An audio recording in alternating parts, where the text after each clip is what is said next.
Obrigada, Sr. Presidente. Em nome do Grupo Parlamentar do PSD, cumprimentar o Sr. Ministro dos Negócios Estrangeiros.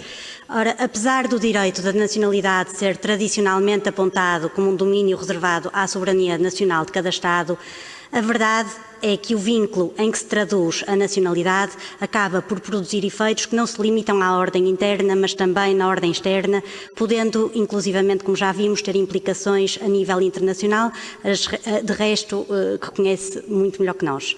E desta forma, este gesto de reparação histórica que se consubstanciou na atribuição da nacionalidade portuguesa aos descendentes dos judeus sefarditas em virtude da expulsão dos judeus de Portugal no século XV, certamente terá, como já vimos, efeitos a nível internacional. E, nesse sentido, temos algumas questões para colocar ao Sr. Ministro. Em primeiro lugar, como já foi referido, o gesto idêntico de reparação histórica também foi efetuado pela nossa vizinha Espanha. Sucede que, em Espanha, além de terem aplicado um limite temporal, exigiam a prova de existência de um vínculo de ligação efetiva com Espanha através de 2 exames, um exame de espanhol, outro da Constituição e da realidade sociocultural de Espanha, e nomeadamente a terem de se deslocar à Espanha para um ato formal perante o notário. Já em Portugal, a opção foi claramente diferente e mais facilitadora, sem se exigir o domínio da língua portuguesa ou qualquer deslocação a Portugal.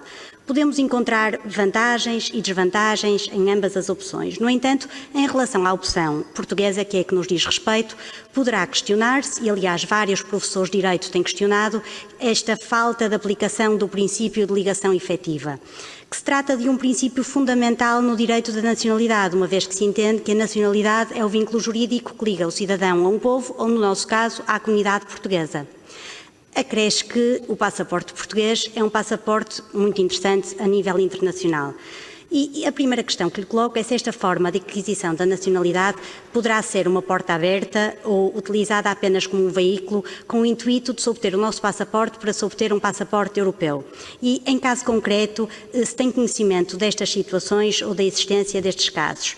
Aliás, uma vez que Portugal ocupa, em conjunto com a Suécia, a França, a Holanda e a Irlanda, o 6º lugar no ranking dos melhores passaportes do mundo, de acordo com o Henley Passport Index, o nosso passaporte permite a livre circulação e residência nos Estados-membros da União Europeia e não requer visto para se entrar em 186 países. E, nesse sentido, na esteira da nossa anterior questão, verifica que os passaportes, de onde provém grande parte dos pedidos de nacionalidade portuguesa por esta via, ocupam lugares bastante inferiores neste ranking. E ainda relacionado com o passaporte português, um dos benefícios dos titulares de passaporte português é, como já se viu, a entrada nos Estados Unidos sem visto. Porém, se tivermos um número elevado de overstayers, esta isenção de visto pode ser revista e alterada. Nesse sentido, era importante esclarecermos se um cidadão que possua 2 passaportes, ou seja, mais do que uma nacionalidade, pode entrar nos Estados Unidos com apenas um desses passaportes sem declarar a segunda nacionalidade, e nestas circunstâncias os Estados Unidos têm como saber qual é o outro passaporte ou outra nacionalidade deste cidadão, ou fica apenas registado o passaporte que apresenta à entrada e não é feito mais nenhum controle e apenas esse passaporte é que pode ficar prejudicado.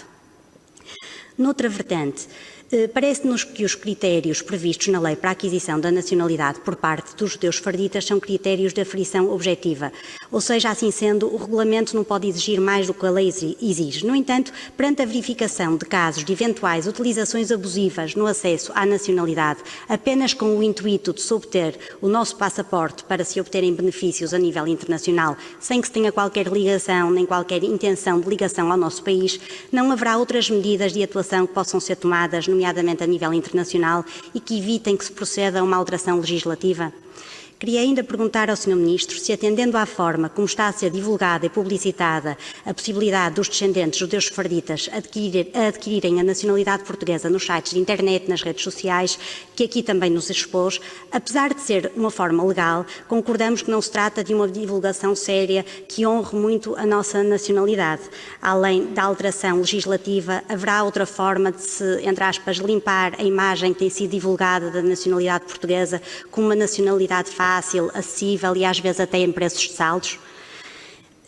E, por fim, queria perguntar ao Sr. Ministro se, a seu ver, e de uma perspectiva internacional, uma vez que nos disse na intervenção inicial entender que devemos proceder a uma alteração legislativa, em que termos é que propõe esta alteração?